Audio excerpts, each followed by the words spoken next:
Hello guys, my name is Raj Gupta and you're watching Main Guide Path. So guys, let's continue our class 9th Geography. So guys, हम chapter 2 पढ़ रहे थे जिसका नाम है physical features of India या फिर geographic unit of India, जो भी आप बोलना चाहो बोल सकते हो। तो चैप्टर 2 का part 1 is on my YouTube channel already, so if you want you can watch. And उसमें हमने बात की थी दो फिजियोग्राफिक यूनिट्स की। तो पहली थी हिमालयाज एंड दूसरी थी हमारी क्या, नदर्न प्लेन्स। तो गाइस देख सकते हो आप वो जाके बहुत आराम से, क्योंकि इतनी मतलब ये हैं मतलब इम्पोर्टेंट फिजियोग्राफिक यूनिट्स में से हैं ये दोनों, और समझ में आ जाएंगी क्योंकि मैप्स के साथ समझाई गई हैं, तो ये अच्छे से समझ में आ जाएंगी।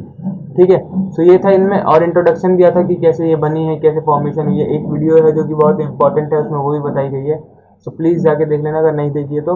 एंड अब स्टार्ट करेंगे हम पार्ट मतलब physiographic unit number 3, the peninsula plateau. तो पेनिनसुलर प्लेट्यू के बारे में जान लेते हैं, उससे पहले इसका देखेंगे हम मैप, जैसे कि हर वीडियो में करते हैं। ठीक है, सो ये आपको जो भी दिख रहा है ना कलर्ड पार्ट, ये कलर्ड पार्ट क्या है, फिजियोग्राफिक यूनिट है, मतलब एक फिजियोग्राफिक यूनिट है in the name of peninsula plateau. Okay, तो ये पूरा क्या है यहाँ से, मतलब मैं बात करूँ तो ये पूरा क्या है, पेनिनसुला प्लेट्यू। ठीक है, सो अब देखो हम बात कर लेते हैं, इसको डिवाइड किया गया है बाय नर्मदा रिवर। सो यहाँ पे नर्मदा रिवर है जो कि अरेबियन सी में ड्रेन करती है। सो इसने दो पार्ट में, नर्मदा रिवर ने क्या किया, बेसिकली दो पार्ट्स में डिवाइड कर दिया है किसको, पूरे पेनिनसुलर प्लेट्यू को। पहला पार्ट क्या है, northern part Malwa plateau, and नीचे वाला पार्ट क्या है, डेक्कन प्लेट्यू, डेक्कन प्लेट्यू पूरा।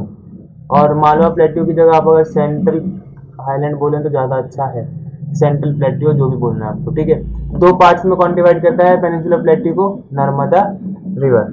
And Narmada and river are the only two rivers of southern India, या हम बात करें peninsular India, who drain which drain into Arabian sea. तो नर्मदा एंड तापी दो ही ऐसे रिवर हैं जो कि अरेबियन सी में ड्रेन करती हैं और ईस्ट टू वेस्ट फ्लो करती हैं, which is opposite to the slope of peninsular plateau. ठीक है, सो आगे देख लेते हैं हम। अब इसके बारे में देख लेंगे कि हमने मैप तो डिस्कस कर लिया है थोड़ा बहुत, जितना करना होता है 9th क्लास के हिसाब से। ठीक है, so it is a table land composed of the old crystalline igneous and metamorphic rock. So ये क्या है, एक ओल्ड है, मतलब it is a table land composed of the old crystalline. Old crystalline मतलब बहुत पुराना लैंड है। अगर हम बात करें हिमालय से नॉर्थ साइड की तो वो थोड़े न्यू एरिया है, ये न्यू लैंड है।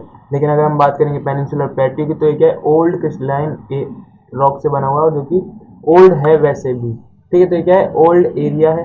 ठीक है, the plateau has broad and shallow valley and rounded hills. तो इनके पास क्या है, मतलब बहुत ही मतलब ज़्यादा वैली है जो कि ज़्यादा शैलो है, मीन्स ज़्यादा अंदर नहीं। जैसे हिमालयाज में देखा था हमने कि बहुत नैरो वैलीज थी, बट पेनिनसुलर प्लेट्यू में क्या है, शैलो वैलीज है। कैसी हैं, शैलो वैलीज।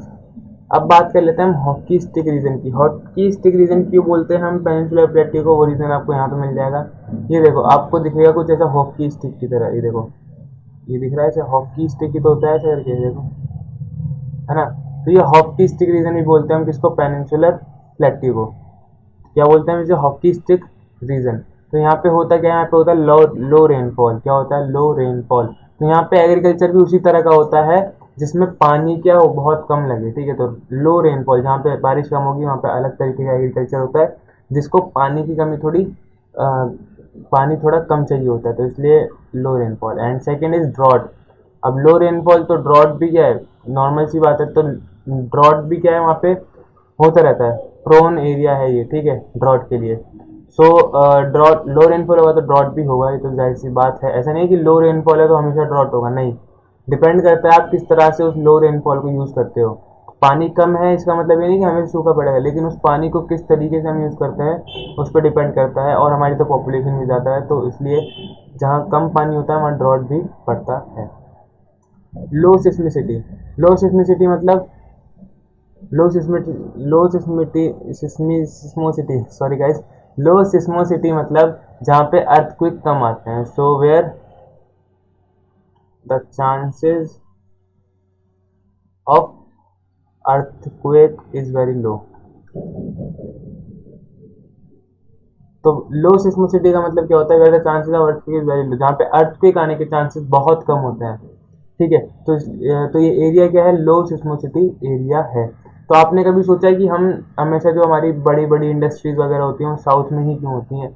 बिकॉज वहाँ पे अर्थक्वेक आने के चांसेस बहुत कम है और डैमेज होने के चांसेस बहुत ज़्यादा कम है। Fourth point, dry farming practice in which less rain is required. तो हम पहले पॉइंट में ये बात कर चुके हैं कि यहाँ पे इस तरह की फार्मिंग होती है जहाँ पे रेन की रिक्वायरमेंट बहुत कम होती है, जहाँ पे हम बात करें पानी की रिक्वायरमेंट बहुत कम होती है। तो ये थी हमारी तीसरी फिजियोग्राफी यूनिट जिसका नाम था पेनिनसुलर प्लेट्यू। हम बात कर लेते हैं इंडियन डेजर्ट की। The Indian desert, it lies towards the western margin of Aravalli hills, it is an undulating sandy plain covered with sand dunes. तो ये क्या है, ये वेस्टर्न मार्जिन पे है, मतलब हम बात करें अरावली हिल्स के बगल में पाया जाता है क्या, इंडियन डेजर्ट, जिसको हम थार डेजर्ट भी बोलते हैं। तो ये क्या है, सैंडी प्लेन है जहाँ पे क्या सिर्फ एक बात करें सैंड है। ठीक है, हम बात करेंगे अगले चैप्टर, अगले से अगले में। ठीक है, तो हम बात करेंगे क्लाइमेट चैप्टर में कि इंडियन डेजर्ट एक उस वेस्टर्न रीजन में ही क्यों है। ठीक है, आपको पता चलेगा कि अगर हिमालय नहीं होता, अगर हिमालय नहीं होता तो जो हमारा पूरा नॉर्थ इंडिया है वो पूरा क्या होता, डेजर्टिक होता, जिसमें दिल्ली भी आता है। तो दिल्ली भी एक डेजर्ट होता अगर हिमालय नहीं होता तो। ठीक है, उत्तर प्रदेश भी एक तरह से क्या होता, हम बात करें डेजर्ट, अगर हिमालय रीजन नहीं होता। तो अगर हिमालय नहीं होता तो बहुत सारी चीज़ें चेंज होती हैं। तो हिमालय बहुत इंपॉर्टेंट है हर चीज़ की वजह से। हमें क्या करता है, हिमालय बचाता है कोल्ड विंड से जो कि सेंट्रल एशिया से आ रही है, हमें बचाता है कोई आसानी से एंटर नहीं कर सकता इंडियन टेरिटरी में bye north.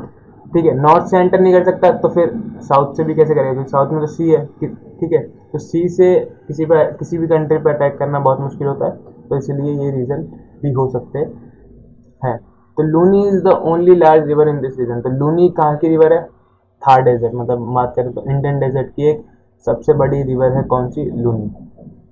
Fifth physiographic unit is the coastal plain. The coastal plain, so दो तरह के कोस्टल प्लेन है हमारे पास, दो कोस्टल प्लेन है, western coastal plain and eastern coastal plain. ठीक है, सो वेस्टर्न कोस्टल प्लेन की बात करें तो western coastal consist of 3 sections. तो इसके बाद 3 सेक्शंस है। हमने कोस्टल प्लेन को 3 सेक्शंस में डिवाइड कर रखा है। किसको, वेस्टर्न कोस्ट को। जो नॉर्थ पार्ट है उसको हम बोलते हैं कोंकण कोस्ट, क्या बोलते हैं, कोंकण कोस्ट। एंड हम बात करें द सेंट्रल स्ट्रेच को हम क्या बोलते हैं, कन्नड़ स्ट्रेच, क्या बोलते हैं, कन्नड़ स्ट्रेच।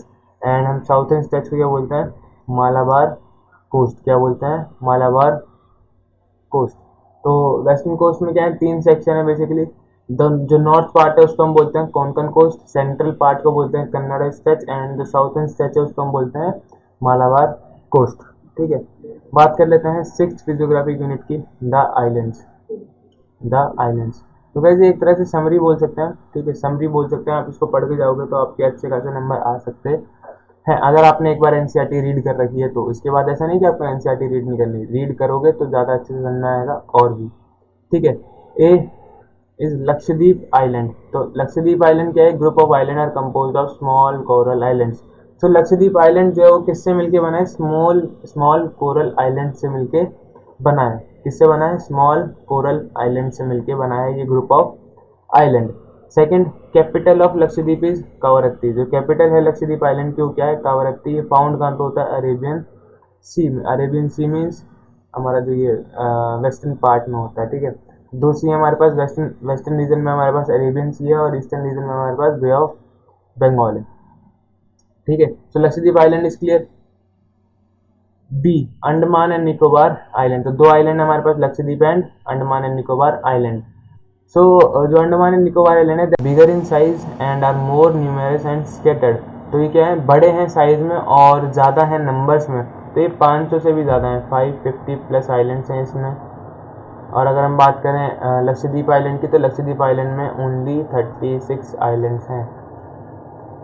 ठीक है, सो डिफरेंस देख रहे हो कितना है, तो वहाँ पे सिर्फ 36 आइलैंड्स है और यहाँ पे हम बात करें अंडमान निकोबार की तो यहाँ पे 550 से भी ज़्यादा आइलैंड्स हैं। अंडमान निकोबार आइलैंड की जो कैपिटल है वो है पोर्ट ब्लेयर, और ये फाउंड होता है बे ऑफ बंगाल में। बोथ आइलैंड है rich in flora and fauna. तो दोनों ही जो आइलैंड है वो रिच हैं किसमें, फ्लोरा एंड फोना में। तो इसका एक सबसे इम्पॉर्टेंट आइलैंड है, लक्षद्वीप आइलैंड का सबसे इम्पॉर्टेंट आइलैंड है मिनिकॉय।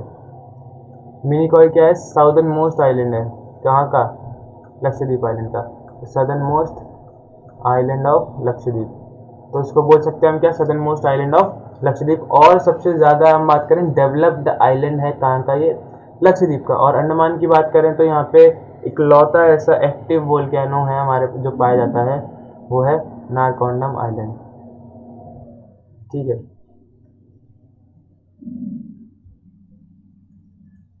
और अंडमान निकोबार को भी हमने बहुत तरह से तोड़ रखा है, Andaman group of island, Nicobar group of island, ठीक है। सो इस तरीके से हमने इसकी डिवीजन कर रखी है। अगर आपको और डिटेल में जानना है, सो हमने एक लाइव सेशन किया था जो 1 घंटे का था, उसमें फिजियोग्राफी यूनिट ऑफ इंडिया हमने क्या की थी, डिस्क्राइब की थी। अगर आपको जानना है so you can go on guided path and search, ठीक है। तो आपको मिल जाएगा क्या, पूरी इसकी Andaman Nicobar group of island का अलग से मिल जाएगा, निकोबार ग्रुप ऑफ आइलैंड का अलग से मिल जाएगा।